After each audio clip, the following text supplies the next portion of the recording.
आप जेपी सेनानी के राष्ट्रीय अध्यक्ष हैं सर, और जो है आप अभी हिंदुस्तान की यानी दिल्ली में जो है आपने जंतर मंतर पर भी जो है गिरफ्तारी देने की काम किया। क्या लगता है जो जिस तरह से जेपी आंदोलन के लेकर के जो उसका पेंशनधारी है और जो वृद्धा पेंशन के लेकर के जो आप अक्सर लड़ाई लड़ते रहते हैं, क्या लग रहा है सरकार आपकी कितनी जो है मांगे मांग सकती है? पहले तो मैं ब्रह्मदेव पटेल, राष्ट्रीय अध्यक्ष संपूर्ण क्रांति मोर्चा भारत, भारतीय लौह कुश मंच संयोजक बिहार और जन मोर्चा संयोजक बिहार, आपको प्रदीप जी का मैं क्रांतिकारी अभिनंदन करता हूं कि आप किसी भी क्षण संपूर्ण क्रांति मोर्चा के बुलावे पर आप तैयार रहते हैं। मैंने 2 प्रेस स्क्वाड बुलाया था, रासोस को भी, और एक आपके लघुए थे, उनको 2 लोग अभी तक नहीं आए। 18 तारीख को जी पहला प्रोग्राम था नासिक में पश्चिमी भारत का सम्मेलन था। करीब वहाँ 1500 लोग इकट्ठे हुए थे। वहाँ काफ़ी चर्चा हुई। फिर 20 तारीख को कटक में सम्मेलन था, जो उड़ीसा में पड़ता है। सबकी एक ही बिंदु था कि 21 मार्च को जंतर मंतर पर हम लोग ज़्यादा से ज़्यादा लोग जुड़े और प्रधानमंत्री का घेराव करें। जो 21 तारीख का प्रोग्राम था, उसमें पूरे बिहार से और पूरे देश से, उत्तर में आप कश्मीर देखिए, दक्षिण में कन्याकुमारी देखिए, पूर्वांचल में त्रिपुरा है, नागालैंड है, और पश्चिम में गुजरात में कच्छ के, ये जो भारत माँ की मानचित्र है, जिस हिंदुस्तान में हम रहते हैं, पूरे सभी राज्यों से 10,000 से ऊपर आंदोलनकारी माने आपातकालीन विरोधी जेपी सेनानी और प्रबुद्ध नागरिक शामिल हुए थे। और वहाँ पर नारा था, नरेंद्र मोदी जेपी सेनानियों को 50,000 रुपया महीना पेंशन दो, मेरे परिवार के एक सदस्य को नौकरी दो, वरना गद्दी छोड़ दो। तो संध्या समय 5 बजे वहाँ का एसपी ने हम लोगों को हिरासत में ले लिया। करीब 1000 लोगों को हिरासत में लिया। शाम था, इसलिए दूसरे दिन पार्लियामेंट में काफ़ी हंगामा हुआ। 50 MP ने उठ के कहा कि जेपी सेनानियों पर जो नरेंद्र मोदी ने लाठीचार्ज किया है, झूठे मुकदमे में उन लोगों को गिरफ्तार किया है, उनका मोबाइल जब्त कर दिया है, उसको वापस लिया जाए। तो नरेंद्र मोदी ने कहा कि ठीक है, ब्रह्मदेव पटेल राष्ट्रीय अध्यक्ष हैं संपूर्ण क्रांति मोर्चा का, उनसे कहिए कि 5 आदमी का डेलीगेशन हमसे मिले। तो MP ने सवाल किया कि आप समय दीजिए, तो बोले समय बाद में देंगे।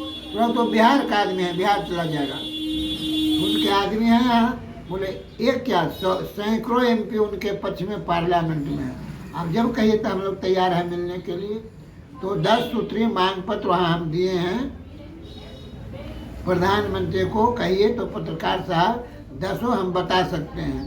पहला है, जो आपातकालीन में जो जेल में थे या जो जेल के बाहर थे भूमिगत, जिनको, इन दोनों को कम से कम 50,000 रुपया महीना पेंशन दिया जाए।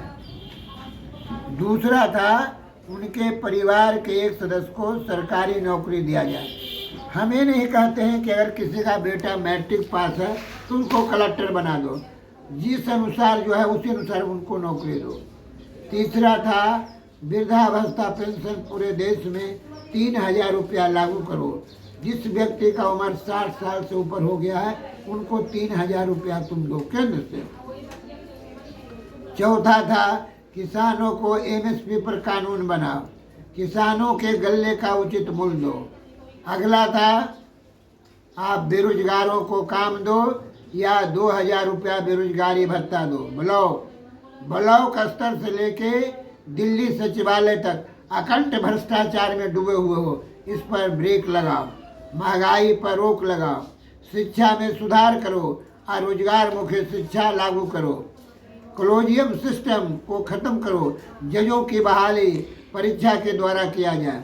पूरे देश में जैसे बिहार में शराबबंदी है, ये नरेंद्र मोदी जी आपसे मांग है संपूर्ण क्रांति मोर्चा के अध्यक्ष ब्रह्मदेव पटेल की कि आप पूरे देश में किराए से शराबबंदी लागू करो। शराब आदमी नहीं पीता है, आदमी को शराब पीता है। जिस आदमी को 50 साल जीना है, शराब पीने वाला वो आदमी 40 साल में मर जाएगा, 10 साल उम्र कम जाता है। यही सब मांगे थी। फिर सभा हुई और सभा के बाद हम लोग अपने अपने इलाके में गए। लौटती में हम लोगों ने मीटिंगें किया। कितने लोग सर जो है जंतर मंतर पर कितने लोग आए थे और कहाँ से लोग आए थे? जंतर मंतर पर पत्रकार साहब 10,000 से ऊपर लोग थे और 28 राज्यों के थे। बिहार, बंगाल, झारखंड, उड़ीसा, असम, हिमाचल प्रदेश, मध्य प्रदेश, महाराष्ट्र, दिल्ली, पंजाब, कश्मीर, केरल। ये अधिकांश 1-2 ही राज्य के नहीं थे, जो पूर्वांचल में छोटा छोटा राज्य है ना, वहाँ के नहीं थे। ना तो गिनती से 24 राज्य के लोगों ने सिग्नेचर। प्रधानमंत्री हैं जेपी सेनानी के और आपने जंतर मंतर पर गया, क्या लगा, क्या आपका आश्वासन मिला, कैसा लगा? ये ब्रह्मदेव भैया के तरफ से हमें आशीर्वाद मांगते हैं। ये मेरे नीतीश कुमार और प्रधानमंत्री सीताराम द्वारा ने हमका आदर्श बनाया। बाल देश पर कोई नहीं पहुँचा था, औरत घर पहुँच गया। उनका चरण सीताराम आती जय प्रकाश जी के अजय से मौलाना चरण। जंतर मंतर पर आपके राष्ट्रीय अध्यक्ष जो है वहाँ धरना दिए और गिरफ्तारी भी हुई, इनके लिए क्या कहना चाहेंगे? तो सब ये हमारे राष्ट्रीय अध्यक्ष हैं जेपी सेनानी, संपूर्ण क्रांति मोर्चा। दुर्भाग्य में नहीं गया, मेरे बड़े भाई जेपी सेनानी के महासचिव बिहार थे, मर गए थे, इसी कारण मैं उस पर नहीं जा सका। और मैं इनके साथ हूँ। जो आंदोलन है, हर आंदोलन में मैं जेपी सेनानी संपूर्ण क्रांति मोर्चा कार्यकारी अध्यक्ष इनके साथ हूँ। और चुनाव भी जेपी सेनानी तन मन धन से अपने चुनाव अलग लड़ेगी, सब मोर्चा के साथ भी और अलग ढंग से भी। अगर मोर्चा अति हो गया तो भविष्य के बाद बता रहा हूँ, जेपी सेनानी संपूर्ण मोर्चा चुनाव लड़ेगी। ऐसे तमाम मोर्चा जेपी सेनानी से मिले हुए हैं और लोग मिल रहे हैं, चुनाव एक साथ लड़ा जाएगा। यही मेरा जेपी सेनानी संपूर्ण क्रांति मोर्चा के बिहार के कार्यकारी अध्यक्ष